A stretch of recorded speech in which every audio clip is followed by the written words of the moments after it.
piece of titanium plate, and it's 800 thousandths thick, and this was the material the customer supplied, so there was really not too much choice well, there wasn't any choice in what it was. You have to work with this, but the actual part is 3/8 of an inch thick, and we have to face this down initially just to get a flat slab of material 3/8 of an inch thick, like this over here.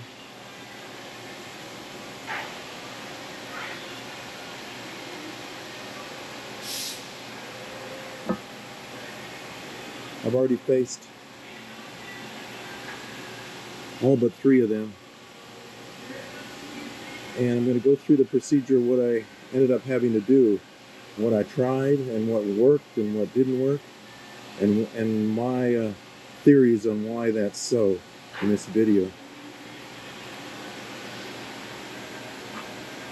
On the surface, this would seem like a fairly easy thing to do, but in reality, it's not as easy as you might think to keep this thing flat, or as flat as possible, and still and get it within the 3/8 of an inch. Is the dimension is ±5, so that's not that close, but I'm trying to hold it on 0.375 to 0.380 on the thicker side of that tolerance, in case I have to just skim a little bit when I make the actual part off of there. But this is one that I've already faced down, of course. We got to go from here to there.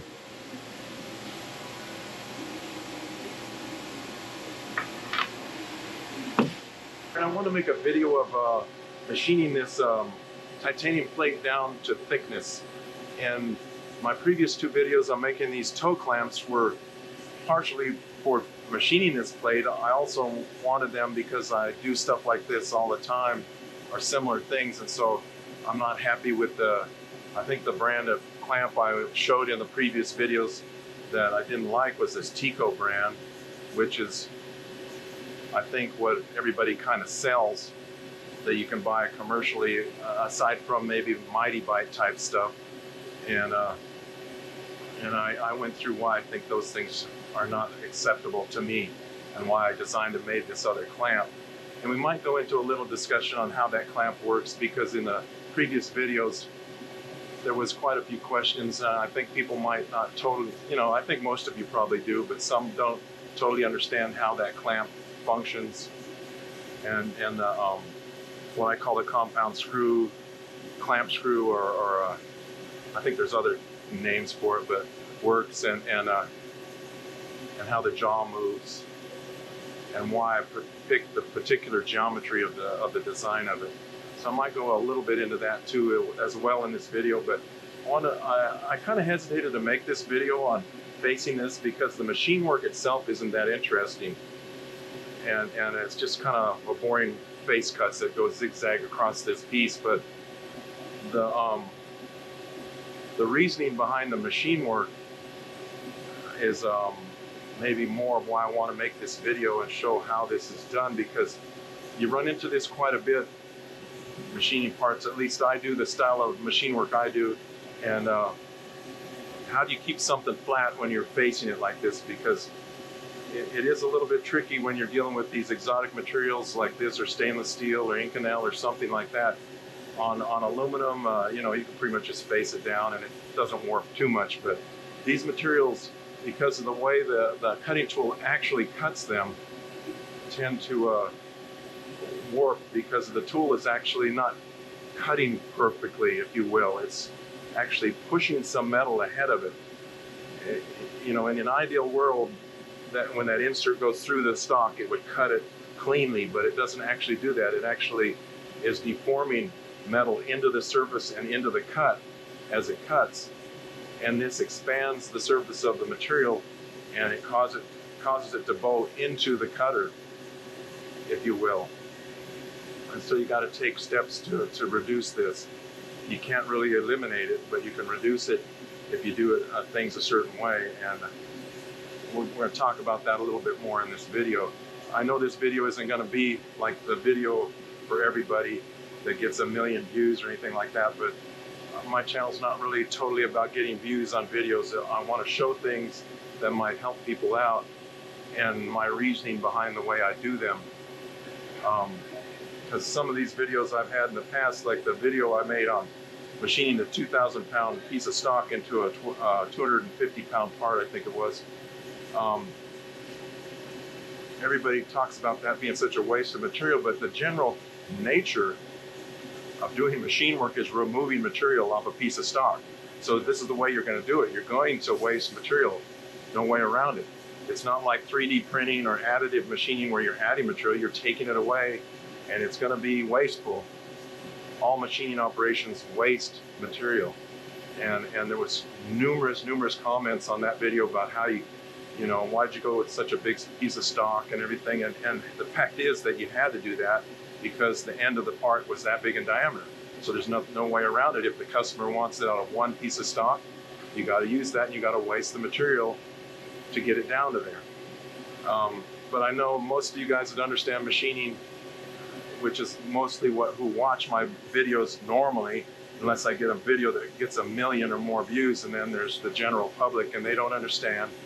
And it does get a little bit tiresome to write the same comment over and over and over again. If people would just kind of read the comments, they would find out my responses, and they wouldn't even ask the questions maybe. But I don't mind. I do that. I like to interact with people in the comments. So let's I'm going to show you probably the first pass across this material. And I'm not going to show you every single pass because it's the same. It's basically the same thing, almost the same. I might override the feed rate or something like that.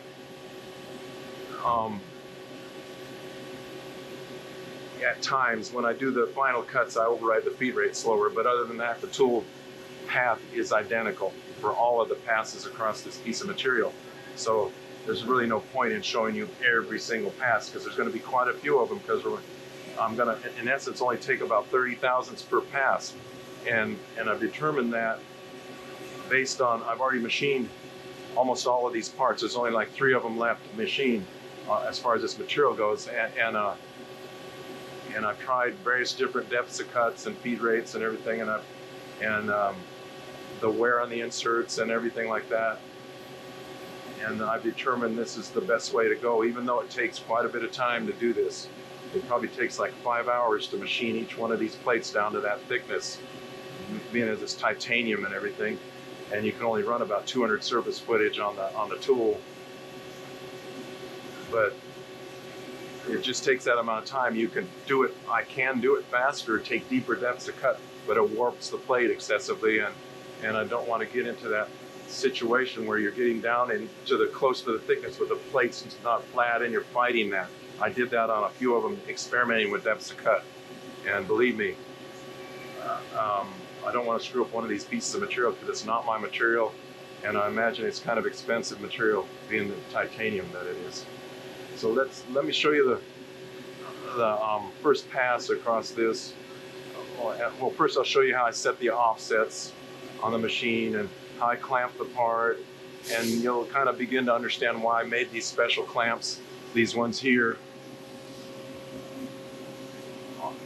in the previous videos, because I have to have this clamp. I have to know how much pressure I'm putting down on the edge of that piece of material. Not so much when it's thick like this, but as it gets thinner, it's going to start, if I put too much force or not enough force or whatever, I don't want it, of course, to slide off of there when the face mill is going across it, and I don't want to put too much where it tends to bow it out in the middle like that. So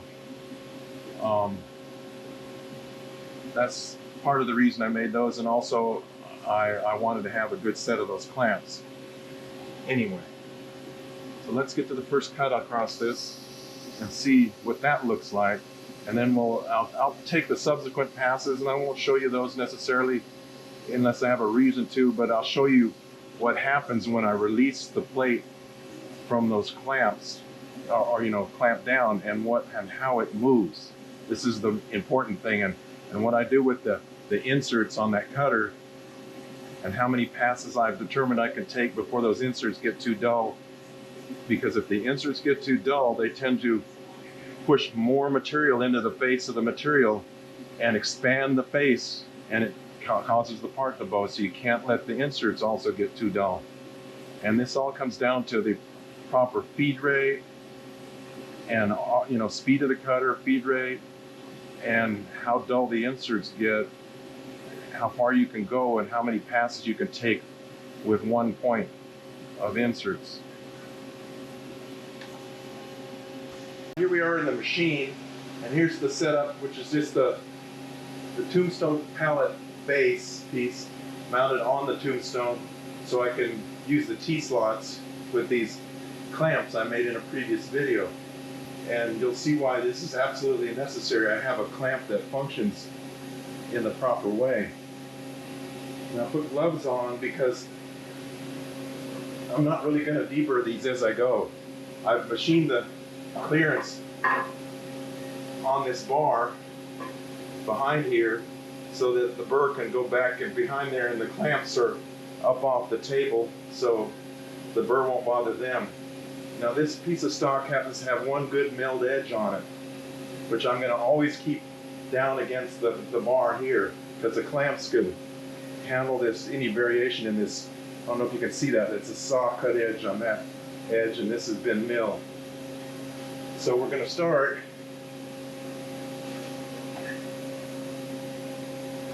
I've been starting them with this labeling outside. I don't know if that makes any difference, but that's the way I've been starting. Set it on the bar, and I've made a little scratch. Let's see, you might not be able to see that. Let me get it over here. I made a little scratch over here on the pallet base so I can line up the edge. That's good enough for the face milling operation here. And now, plate's not too bad out of flatness, but it's not perfect. But I'm not worrying about that at this point. In fact, I'm not even going to worry about super flatness until I get closer to the dimension. I've got almost 500 thousandths to take, well, about 425 thousandths to take off of this piece of material to get down to the 3/8 of an inch. So what it does in the beginning is not too critical, but it kind of is a little bit critical.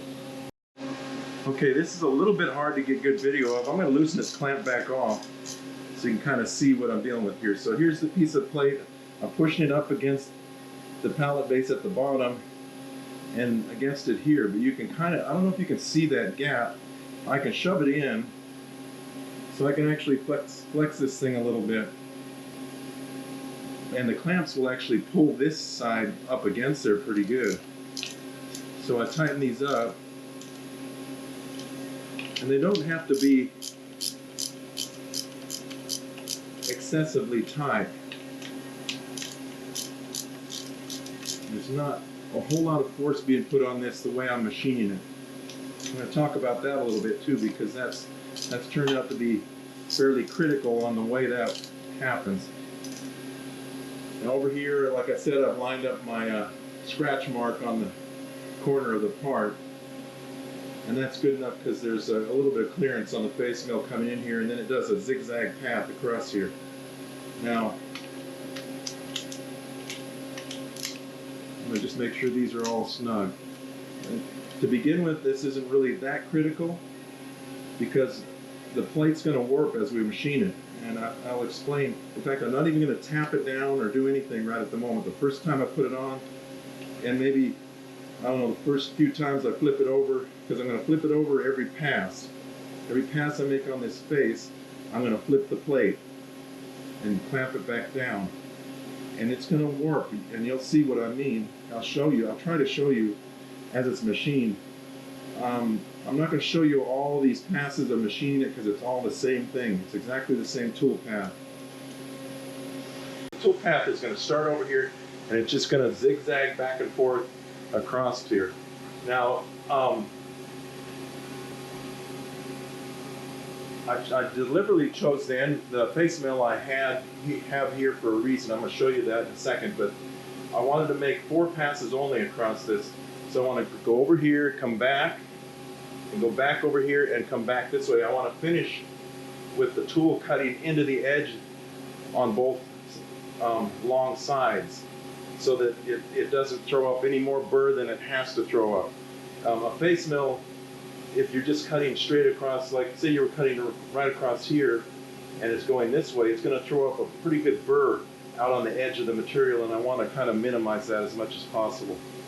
So that's the reason I'm doing it, and I'm not even worried about climb milling or conventional milling because it's taking almost the full diameter of the tool each pass. The only tool I had that was really good for this job was this tool, and actually it turns out it's kind of most ideal because of a couple of things. First of all, it takes these inserts. Let me get one of the inserts and show you.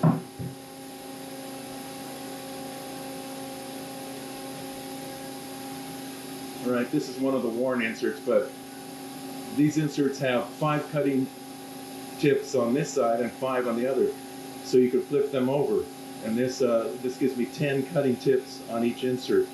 Because with this procedure, like you're going to see here, you kind of go through a lot of inserts because of the way you have to do it. And I've tried a couple different ways, which I'll explain as we go through it. But one thing that was important that I wanted in this tool is I wanted a lead angle on the tool. I didn't want a square cutting edge type tool like the one I normally use, the Iscard Heliquad. This is a Tungaloy. I don't know if you can read that name there on the shank of the tool. It's a Tungaloy tool. And this insert grade turns out to be pretty good for machining titanium. But what is very important here is that you can't let these inserts get too dull cutting across this material, because it's going to warp the plate.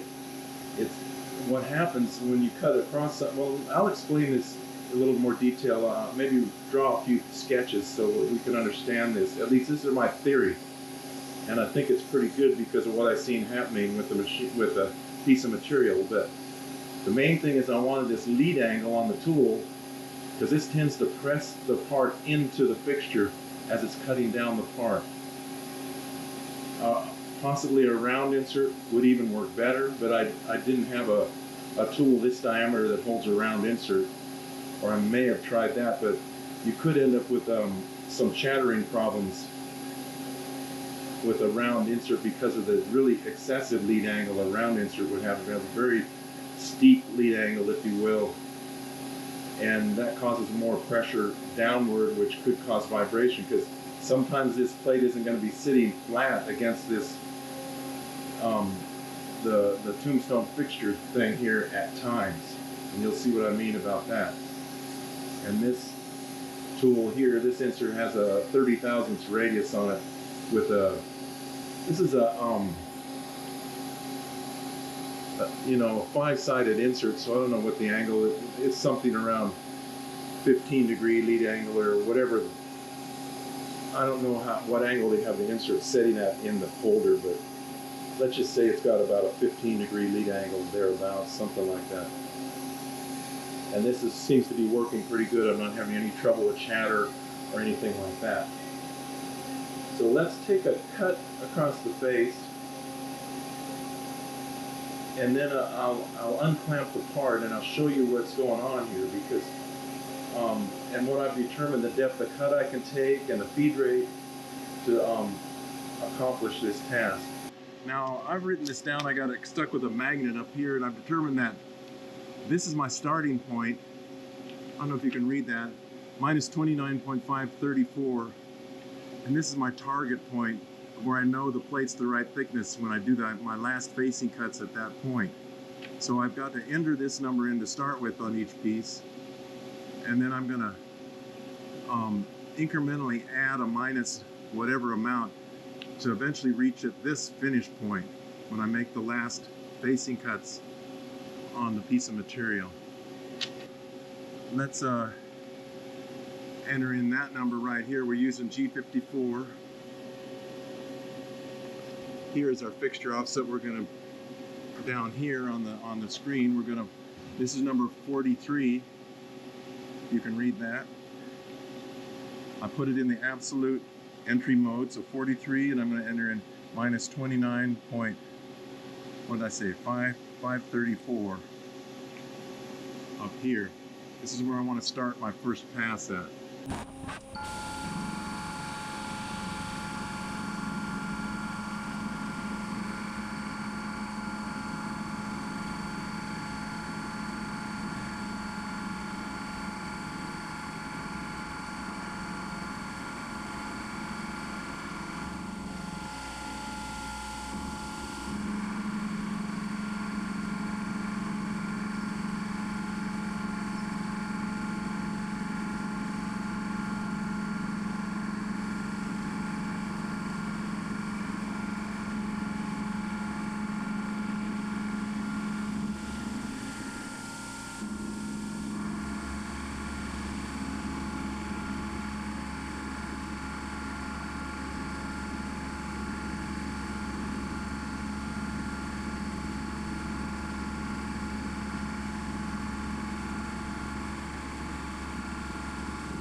All right, I put my gloves on because I don't want to cut myself on the burrs of this part because, like I said, I'm not going to deburr anything.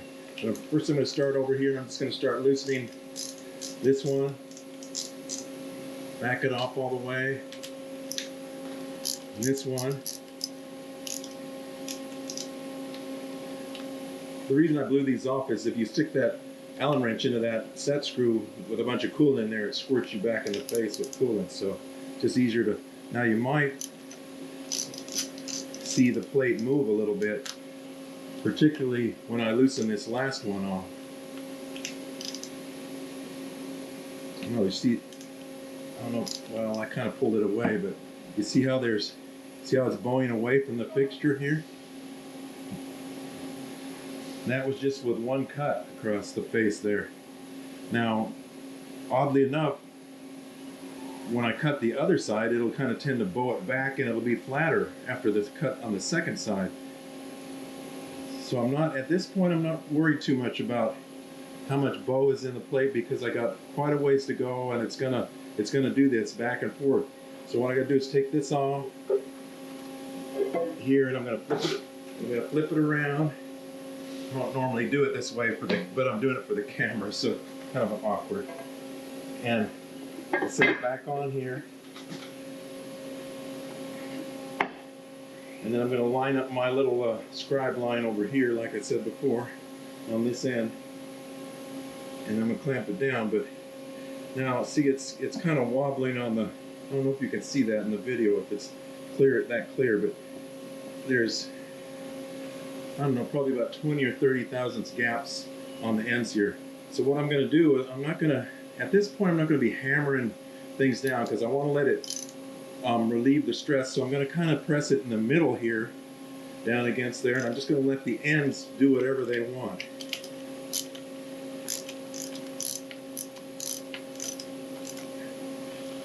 But these clamps will tend to pull it up against there a little bit.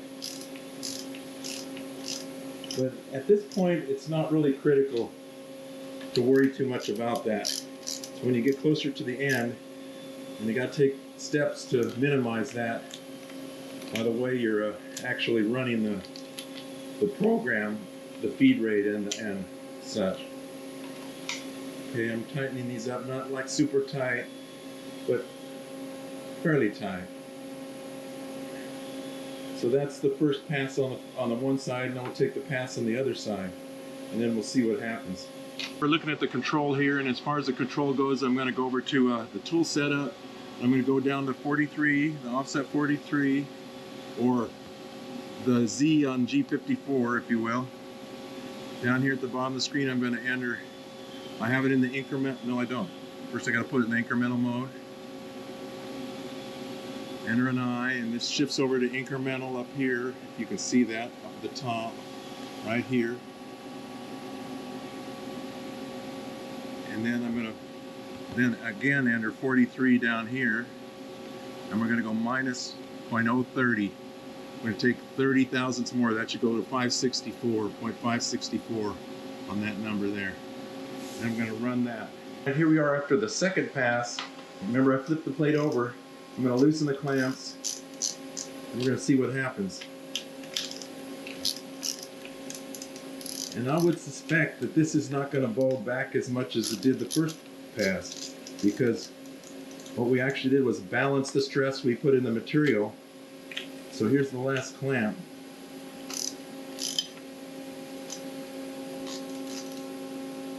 See, now I got the clamps totally loose, and see the parts now reasonably flat again. See, this is what happens. See, you put stress in one side and then you cut the other side, it kind of balances it back, and you got to continually go back and forth and back and forth. So I'm going to flip the part over again.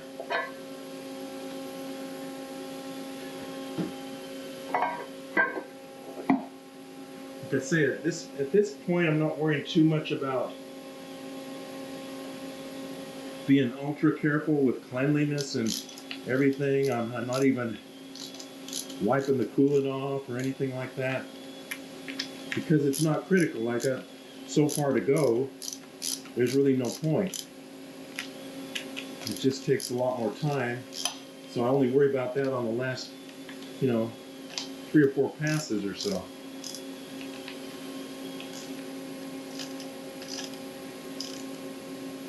You notice I'm not hammering on the part or anything at all. I don't want to add additional stress into the part by hammering it down or anything like that. I kind of want to let it lay where it wants to, and I just take these passes a little at a time. So I might go ahead and machine it down to where I get close, maybe the last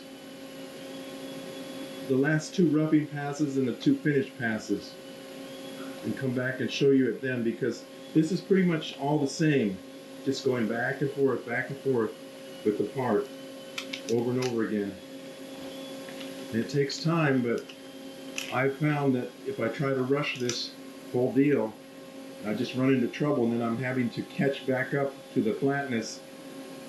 If I try to take big heavy cuts across here, it's going to bow the part a lot, and then if it bows it out away from the fixture, it tends to vibrate here and chatter and give you problems. So it's just as easy, and then you got to slow things down even more, so you end up wasting all the time you save trying to take the heavy cuts, trying to get the part flat again. So you just got to resign yourself to taking as long as this takes to do it. To the point where I have to index the inserts on this cutter.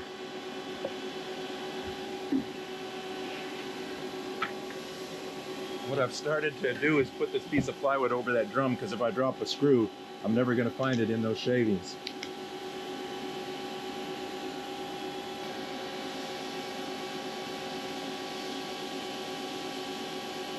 Now it pays when you index inserts to always do it the same every time, so you don't get confused, like which cutting edge is still good and which one isn't. I think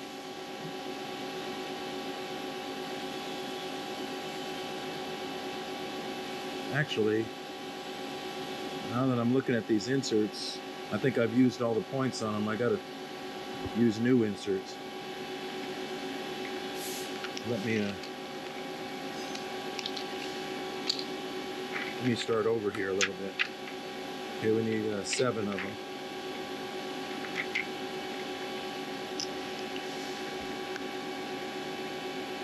Wasn't paying attention because of the video and everything.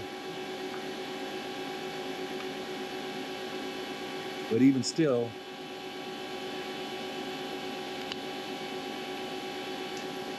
you may notice I'm not really blowing these pockets off or anything, because I found that that's not really necessary. This material, fortunately, doesn't leave a lot of crud in the pockets, and I can usually feel if the insert isn't setting in there correctly when I stick it in the pocket. And then I can blow it off if necessary, so to speak.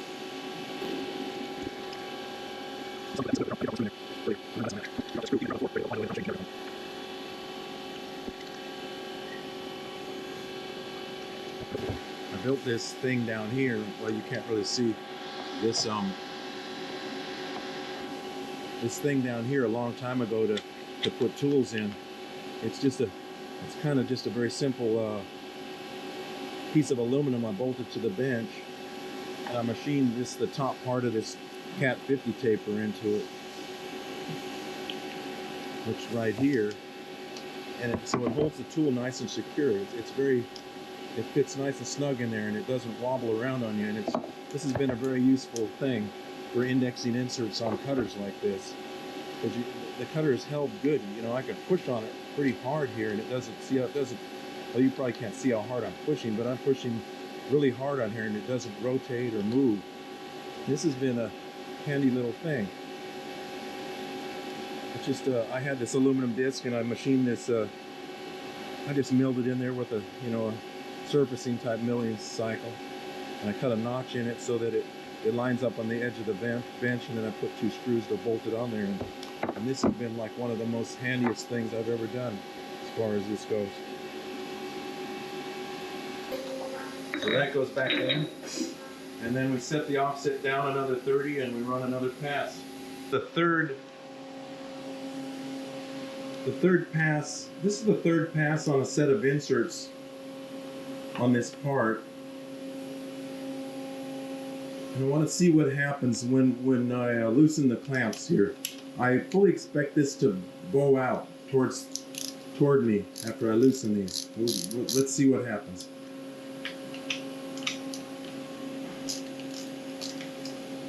It's not going to move till I take the last, or release the last clamp. And this is kind of what goes on. And you see how much that moved? I don't know if you could see that. See how there's a gap there now?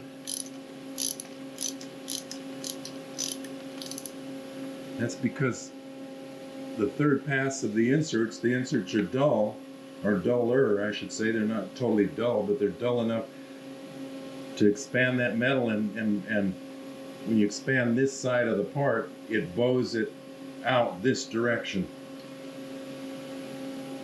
First, let's clean out a little bit of shavings here.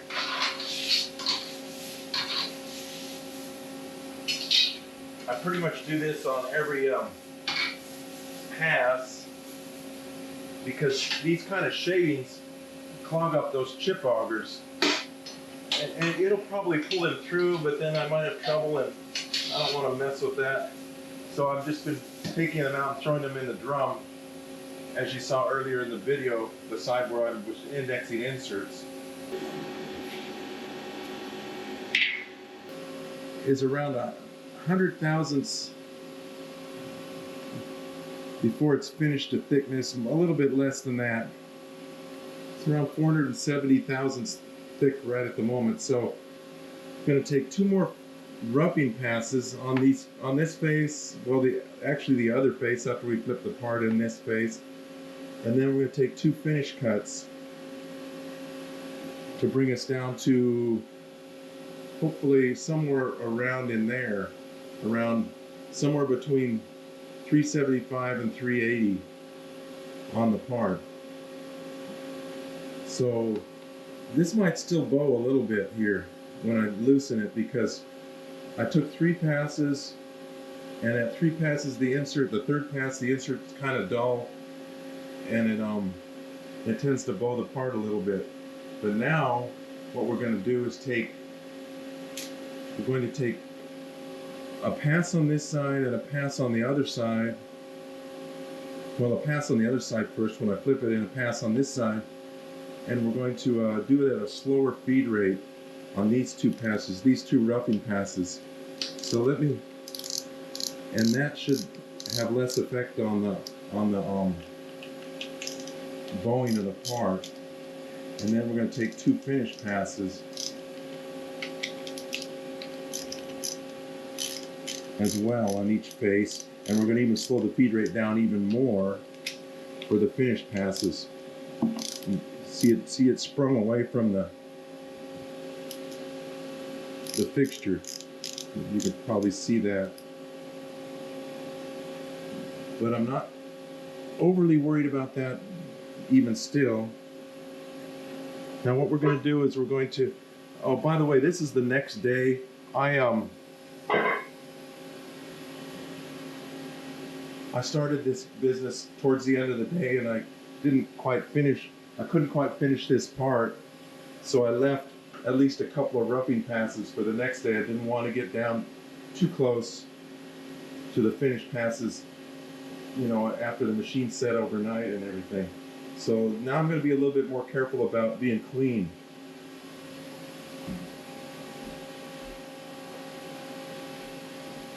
And I'm going to wipe off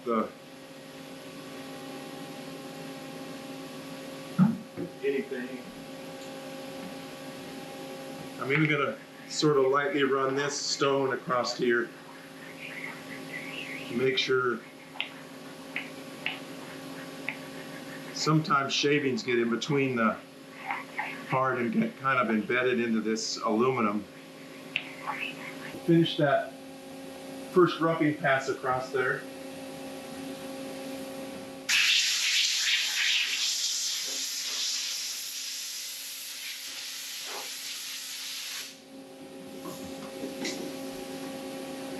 Now I'm going to be a little bit more careful here. I'm going to make sure none of these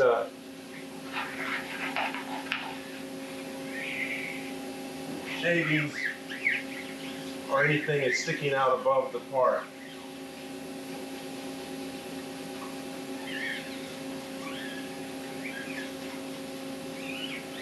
I don't stone this off this way on the last finish cut because I don't want the scratches from the stone on there.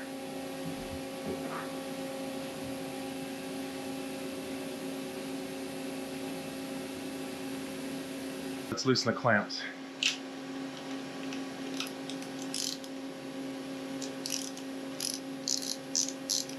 Now I suspect, or I hope, that the part won't go away from the fixture as much as it did on the last time I changed these, where I flipped the part over.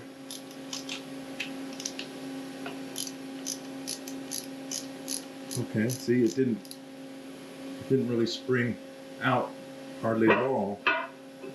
So when I flip this over this time,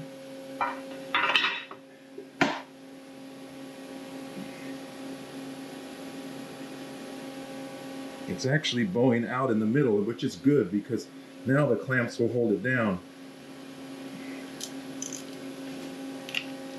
And the ends will be tied up against the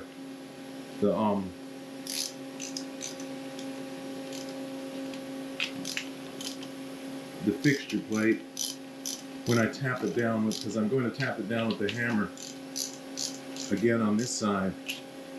I'm not tightening these clamps ultra tight either. Just tight enough to hold the part.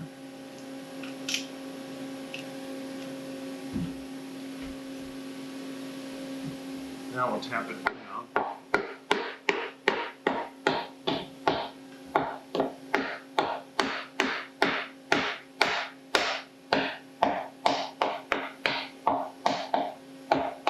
See how, I don't know if you can hear that on the video, but you see how much more solid the part is up against the fixture.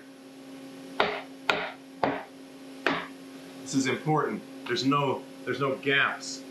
Final roughing pass, if you will. Oh, I didn't mention this before, but before I started these two final roughing passes, I indexed the inserts on the cutter. That was important, and I'm only taking 2 passes now with the points, those new points of the inserts. And then I'm going to flip this part over again, and then I'm going to index the inserts the final time, and I'm going to take the 2 finish passes with the new points on the insert. That's important because if I attempt to do the finish cuts with those same inserts, it'll warp the part again because the inserts have been dulled by the 2 final roughing cuts. So let's see what happens here. Now I'm hoping that this is going to stay pretty flat. Might not be perfect. Actually, that bowed quite a bit. Usually I'm not having that problem with these parts. Now I've got to the point where I really have to just go for it and hope things flatten out, because I hope the final finish cuts flatten the part out, because there's no choice now. See, this is where you can end up if you try to take too much stock, and I've almost ended up there now, but not quite as bad as it would have been, I guess. But it can be much worse than that, and if you try to rough it off too fast, and the ends of that part and the ends of the stock get too thin,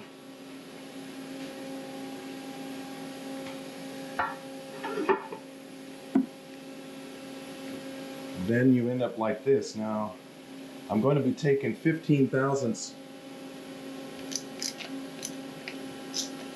per finish cut, so hopefully I can suck this part down to the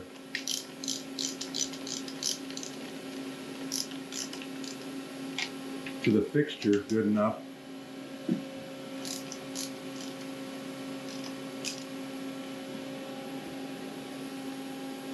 Where that's not going to be a problem for the final finish cut.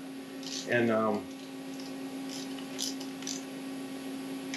like I say, the part might still flatten out. It's kind of weird, this stuff, the way it's been working. I'm going to tap it down.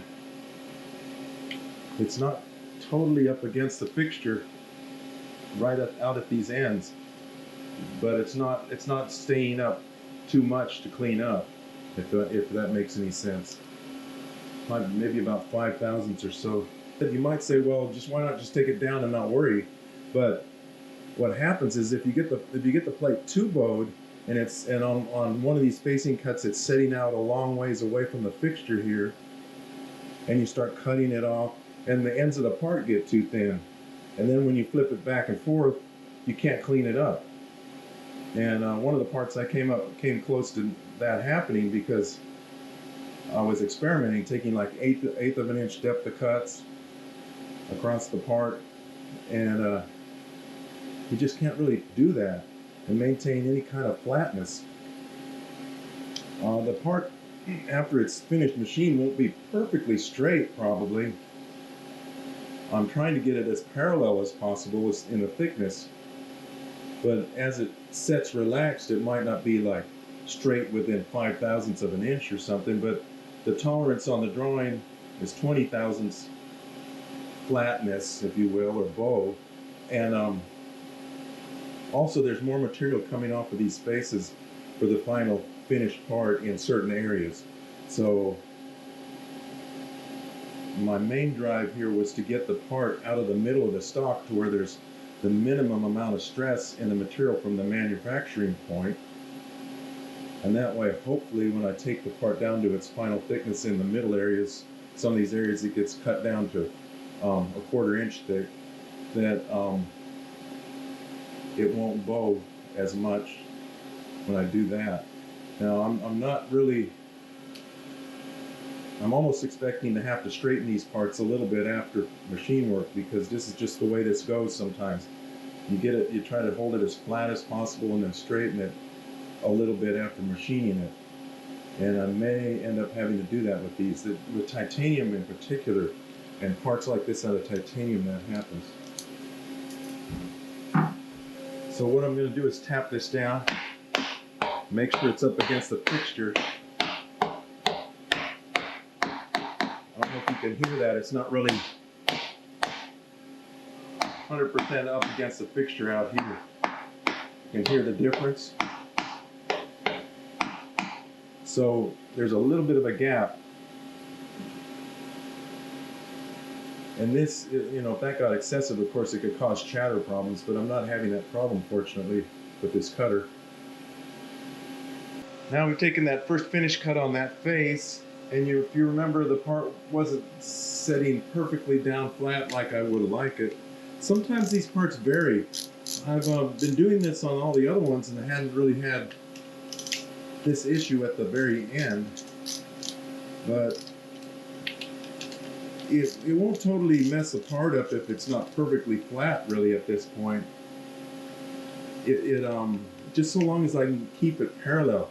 I can see this thing already bowing out on the ends when I release the outside clamps.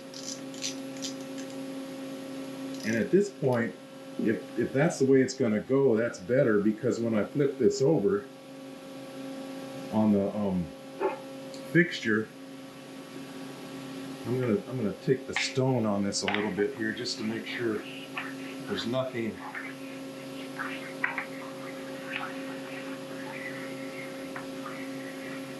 on here, just to be careful, and wipe it off. Coolant.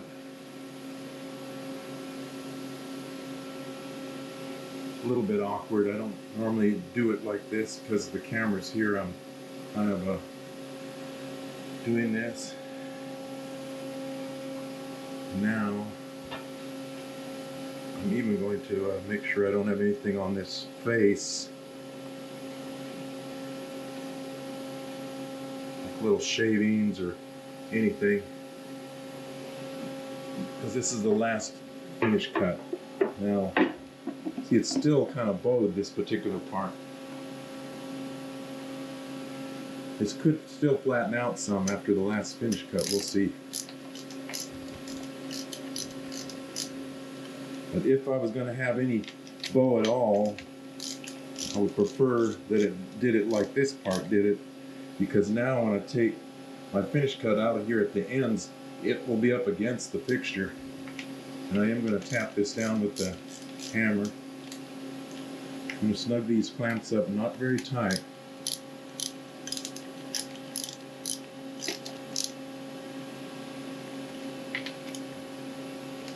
Just to tight enough to hold the part. I'm only feeding across here at 5 inches per minute. Let me get the hammer. Make sure everything is up against the plate. And hear how solid that is now at the end compared to the way it sounded before. I'm going to snug the clamps just a little bit more. Just was doing that to get the part down.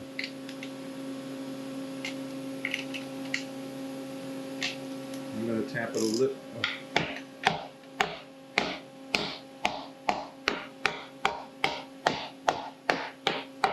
Now hear how the piece is up against the plate tight.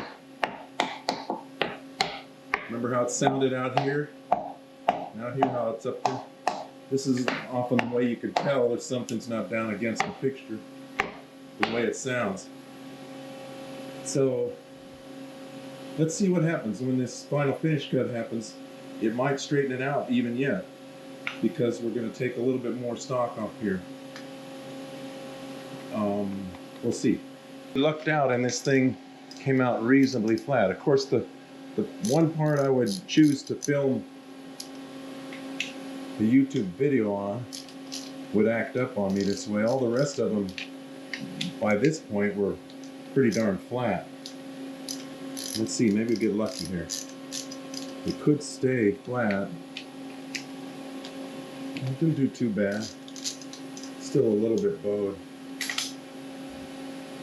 But like I say, what's important here is the thickness to be uniform,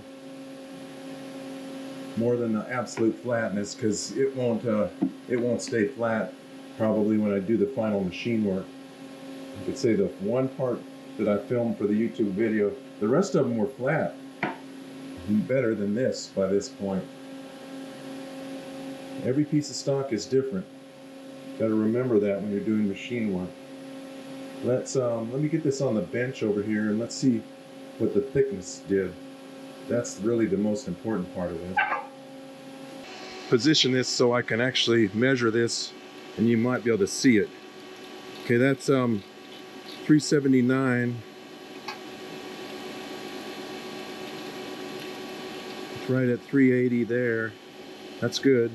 I'd prefer it to be there than to be too thin. 380 over here. Let's see what the other side. This was the part that was facing up towards the clamps. see what this looks like on this. This was down on the bar, down here. 380, right in the middle. 379. And this is right at 380 over here. So the part is parallel, pretty good. 380 on the end there. See if I can do this with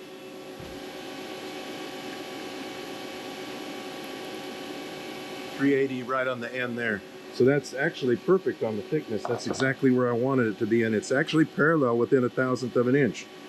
As far as thickness goes, it's just bowed a little bit, but when I'm doing the machine work on these, I'm clamping it down pretty good, so I don't think the bow in itself is going to cause me too much of a problem. The main thing here that I really wanted is to get this thickness uniform overall, and it seems to be pretty good. At least it's not perfectly flat like you saw when I took it off the fixture, and this is the only part that's actually bowed that much so far. Still got 2 more pieces to go, but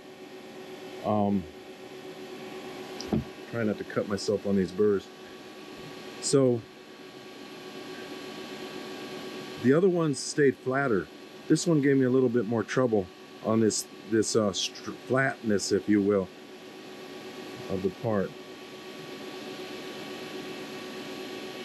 But even still, I was able to get the part uniform on thickness. That's my main objective here.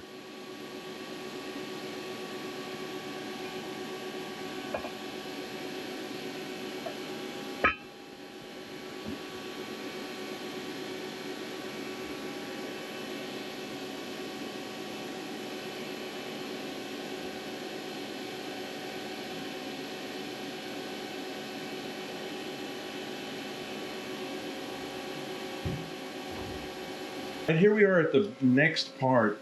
I just want to show this. I changed the procedure just a very little bit. I didn't take the 3 passes with each insert tip that I did before. So we're up to the point where we're going to start the finished passes. We've done all the roughing cuts. I'm loosening the clamps off this part. Let's see how flat this one's going to stay here.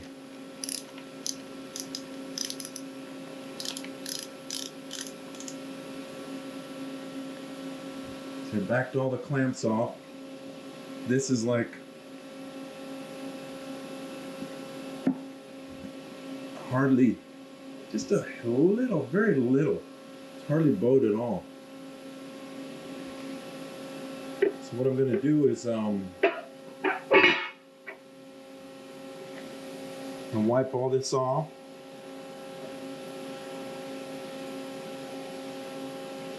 Don't really have to worry about this side of the part, it's the other side.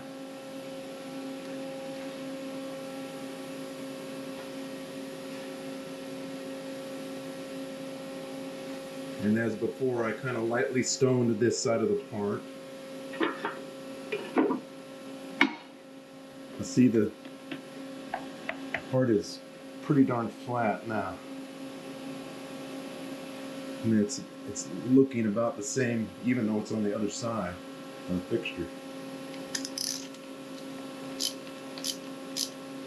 And this is the way they've been typically going. That last part, of course, the one I chose to do the YouTube video on, wants to act up. Although I did change this a little bit. There can be the condition, I guess, that where the same thing works for 90% of the parts, but maybe that 10% of the parts, you know, it acts up on you, so got to change it to make it even more reliable. Now I'm going to tap it down.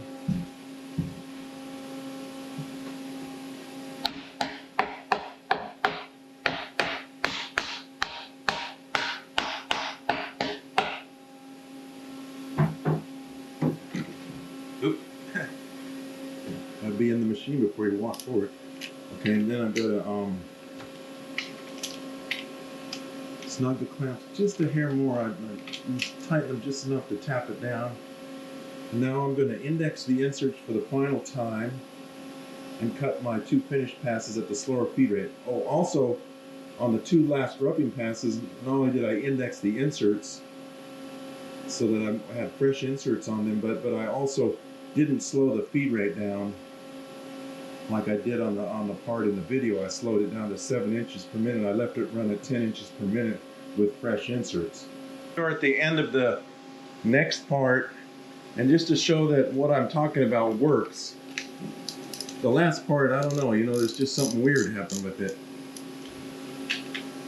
And I did modify my procedure a little bit here in that I didn't take 3 cuts when I got close to the finished size with a set of inserts. I only took 2 on the last roughing passes with that set of inserts. And now let's loosen all these clamps. Actually, I've got them all loose now.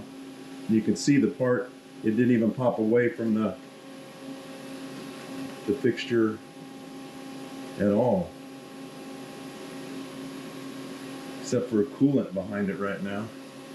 It seems to be perfectly straight. So the procedure does work. It's just that, I don't know, maybe there's some kind of statistics that say, if you're right on the knife edge of something working, and if you have one little issue, it doesn't work. But I did change this strategy or procedure just a little, so I didn't take 3 roughing passes when I got close to the finished size. I only took 2 with those inserts, and then I indexed the inserts and took the finished passes. And I think that's where I ran into my problem, was I took 3 cuts with the same inserts before the 2 last roughing cuts, if that makes any sense. And that worked on most of the parts. I didn't really have a problem with it, but on this last part, it didn't work. So I refined it just a little bit, and I think this will be even more reliable if I continue to, well, I only have 1 part left to do now anyway. So I just wanted to show that, just to show you that what I'm doing is working, and that I'm not totally, crazy about what this is doing. And it did work, like I said, for the first, all the parts all the way up to the 3rd part from the last.